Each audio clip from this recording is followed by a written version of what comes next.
Paz esteja convosco, mais uma vez estamos aqui para aprender a palavra de Deus. Deus nos dá esta oportunidade, né?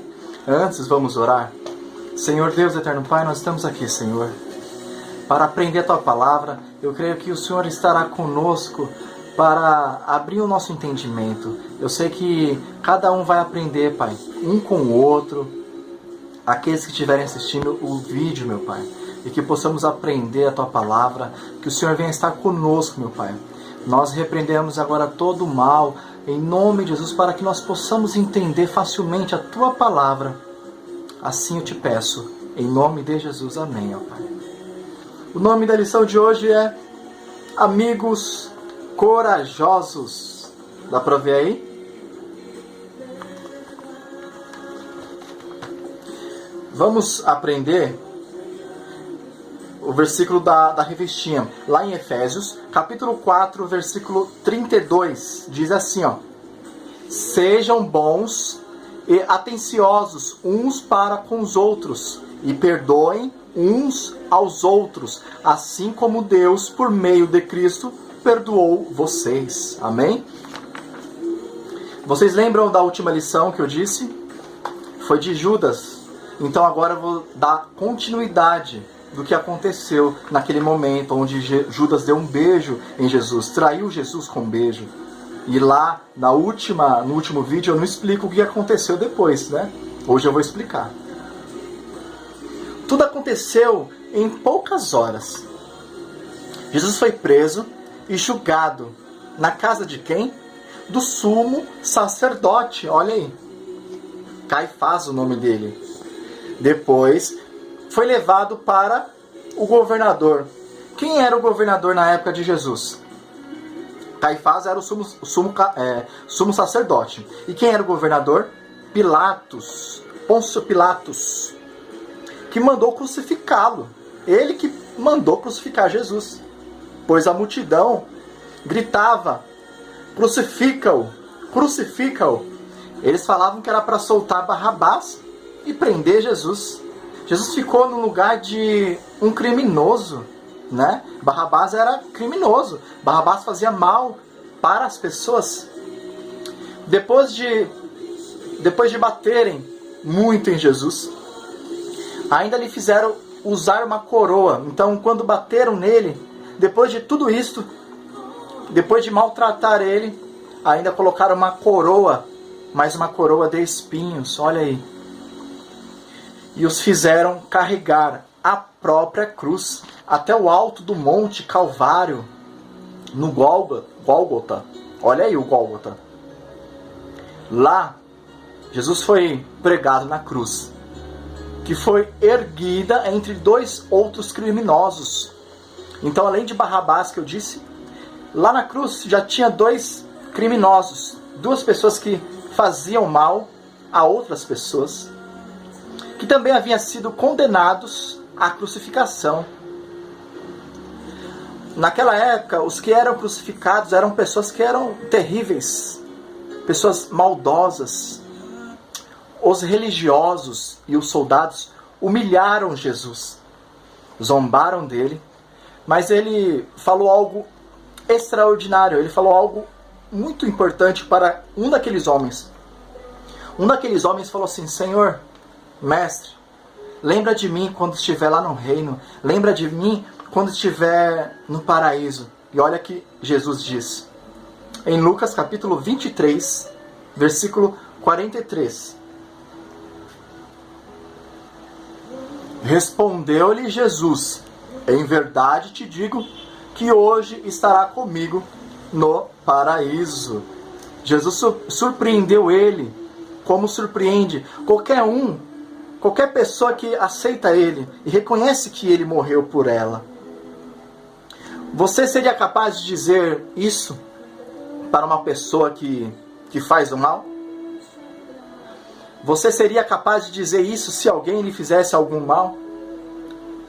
A Bíblia nos diz que devemos amar também, não os nossos amigos. Sim, os nossos amigos, mas também os nossos inimigos. Jesus foi prova disto, né? Jesus deu um exemplo que devemos amar os inimigos.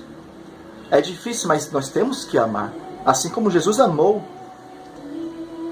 Depois do meio-dia, tudo ficou escuro por 3 horas. Então, durante 3 horas, tudo ficou escuro.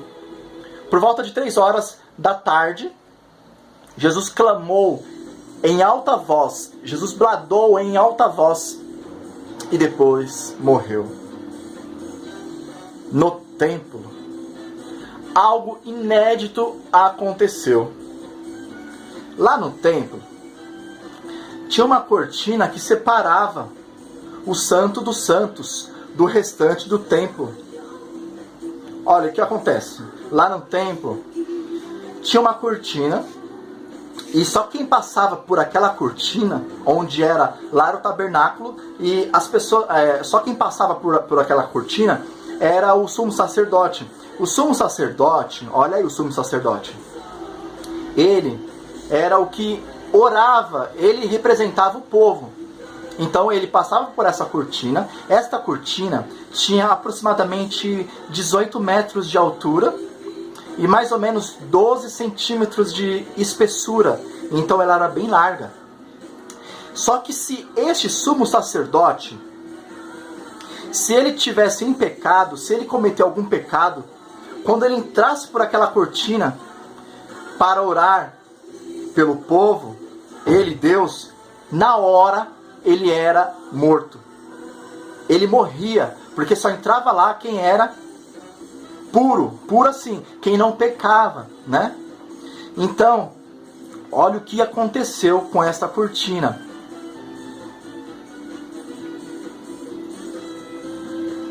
Houve também um grande terremoto, fazendo com que o sepulcro se abrisse, e para a surpresa de muitos, o povo de Deus que havia morrido foram ressuscitados.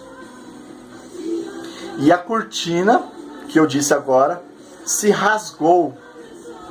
Se rasgou. Uma parte foi para outro lado, a outra parte foi para outro lado. O que significa isso? Lembra que quem ia por trás desta cortina, quem só entrava lá só era o sumo sacerdote? Quando a cortina se rasgou, representa o quê? Que a partir daquele momento, nós cristãos que servimos a Jesus, nós temos agora o livre acesso. Nós temos livre acesso para falar com o Pai, que é o nosso eterno, o nosso Deus soberano. Então nós não precisamos mais de ninguém para falar por nós, com Deus. Nós falamos com Deus diretamente, não precisamos mais de ninguém. Então, esta cortina representou isso quando ela rasgou. Amém? Ao entardecer, quando Jesus já estava morto na cruz, um seguidor chamado José de Arimateia, tomou coragem. José foi até o governador Pilatos, lembra Pilatos? E pediu que deixasse sepultar o corpo de Jesus. Pilatos autorizou o sepultamento. José de Arimateia era membro do Sinédrio. Olha aí o Sinédrio. O que eu falei na última aula sobre o Sinédrio? O Sinédrio eram pessoas que organizavam toda a parte de leis. Eles que aprovavam se a lei era aprovada ou não. Eles que mandavam tudo, eles que julgavam tudo. Tinha mais ou menos 20, 23 pessoas responsáveis lá no Sinédrio. E quem era um dos? O próprio José de Arimateia. Mas por que ele não falou para Caifás não prender Jesus? Porque ele tinha medo. Ele tinha medo de ser morto também. Então ele ficou com medo. Os companheiros de José eram inimigos de Jesus. Esses homens conheceram Jesus e condenaram Jesus até a morte. Sabiam o que Jesus fazia e ele não fazia nada de mal. José não concordou com o que eles fizeram, mas também não lhes disse que era seguidor de Jesus. Igual Pedro também não disse, negou com medo de morrer, pois teve medo. Depois resolveu fazer algo digno. Ele se revelou amigo de Cristo, amigo de Jesus, e quis fazer o melhor que podia. José de Arimateia tinha um sepulcro novo, olha aí, e com a ajuda de Nicodemos, fez o que havia planejado. Quem se lembra de Nicodemos? Eu já falei sobre Nicodemos. Numa noite foi visitar Jesus, Nicodemos, para saber quem era ele. Nicodemos, depois daquela visita, ele creu em Jesus, tornando-se um discípulo secreto. Ele também tinha medo e ele também não falava que ele era seguidor de Cristo. Entretanto, com a morte de Jesus, nada mais importava para José e Nicodemos. Os seus companheiros podiam expulsá-los do sinédrio e da sinagoga. Podiam persegui-los e até prendê-los, se quisessem. Mas eles tinham de fazer algo por Jesus. Eles tinham que fazer algo por Jesus. Algo que ninguém mais podia fazer. Até porque, quando Jesus foi preso, os discípulos, eles foram estratégicos. Eles foram para outro lugar distante, para que os soldados romanos não viessem prender eles e matá-los. Nicodemos e José de Arimateia retiraram o corpo de Jesus daquela cruz. O envolveram em lençóis. Depois o colocaram no túmulo, doado por quem? Por José. Eles venceram o medo, deixando que todos soubessem quanto amava a Jesus. E você? Você quer ser que nem eles? No final, sim, porque eles venceram o medo. Então, quando você tem medo e vergonha de falar que você é cristão, você então, na verdade, não segue a Jesus.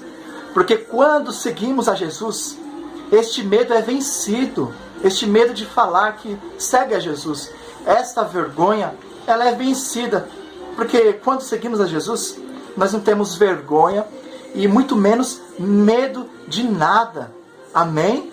Porque Jesus é o nosso Senhor, é o nosso Salvador e morreu por mim e por você naquela cruz. E que em breve, em um futuro breve, Ele voltará para buscar a tua igreja. E quem é a igreja?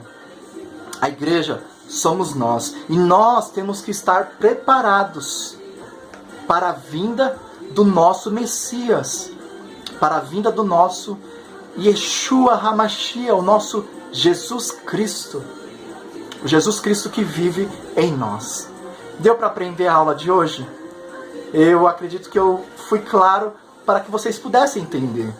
Se vocês não entenderem, volta de novo. Talvez eu falei muito rápido, né? 13 minutos de vídeo foi muito rápido. E é isso, nós vamos orar. Coloque as atividades lá no grupo, tá bom? Que eu vou corrigir uma por uma. Que Deus venha abençoar a cada um. Antes nós vamos orar. Senhor Deus, eterno Pai, nós estamos aqui, Senhor, mais uma vez na Tua presença e aprendemos, meu Pai, que o Senhor é o nosso Salvador e que o Senhor vive em nós, meu Pai. Que o Senhor vive na vida de cada criança, de cada adolescente, meu Pai. Senhor, que o Senhor venha sempre se fazer presente em nossos momentos, nos momentos de nossas vidas, meu Pai.